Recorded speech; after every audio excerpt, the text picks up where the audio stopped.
what's up everyone? Propane here. I'm back with another FDM miniature video. This time I'll be printing up some proxy models for Warhammer 40k. Proxies are substitute models designed by third-party sculptors. And today there's a lot of designers out there. Most of the time these designs are printed with resin, but today I'm printing everything on my FDM printer, the Bambu A1 Mini.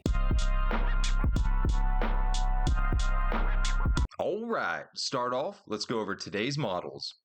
I wanted to hear by the rule of cool and pick something that I found, well, cool. I've been playing some Darktide for the first time recently, so I decided let's print some Ogrins. Those big, beefy mutant boys, gotta love them. For my next choice, I had to go with the rowdy green boys, them Orcs. Both of today's models are designed by Station Forge. They're a popular third-party sculptor that designs tons of proxies. I'm a big fan of these Ogrin models. They have a cool winter theme as if they're from an Arctic planet.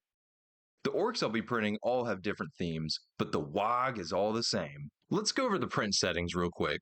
Everything here was printed on a 0.2mm nozzle with eSun PLA plus filament. The print settings are Fat Dragon Games, and the support settings are custom for easier to remove supports.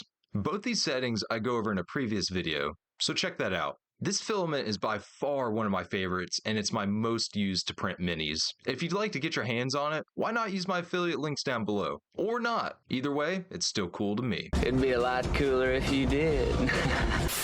Alright, let's load up our files.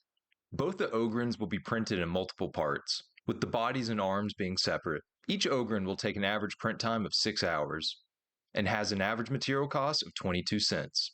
All three of the Orc boys also will be printed in multiple parts, with the bodies, arms, and heads being separate. Each Orc will take an average print time of 2.5 hours, and has an average material cost of 8 cents per model.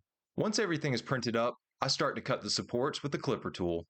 Then I start to glue all the parts together. Boom! Now we have two beefy Ogrins ready to protect the little ones. These muscle-afflicted abhumans are looking nice and crisp, ready to serve their emperor. My favorite headcanon with the Ogrins is they're essentially just WWE wrestlers. These beef boys are always down to wrestle. At least that's how I feel when I play as them in Darktide. Let's not forget about our Orcs. These three boys all have a different theme, but they serve the WOG all the same. I love how crisp the detail on the Orc faces are, especially their teeth and combat scars. To me, that's what makes a great Orc model. All the little battle details they have, like metal stitching being used as a form of Orc medicine.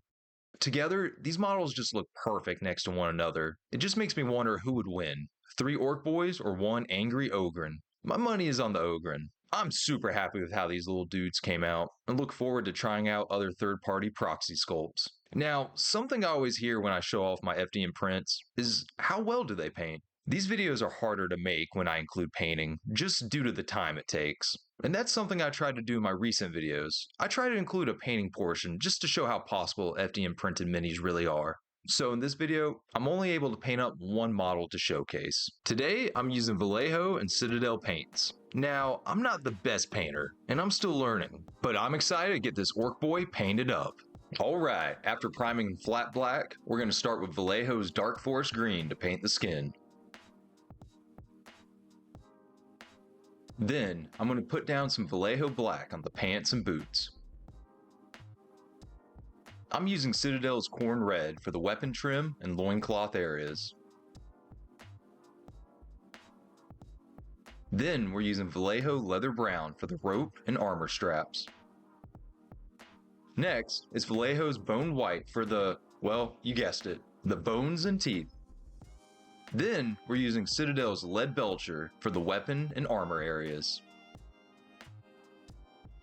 For the final base color, I'm adding some Vallejo Goblin Green to some of the skin areas, just to help brighten up that orc.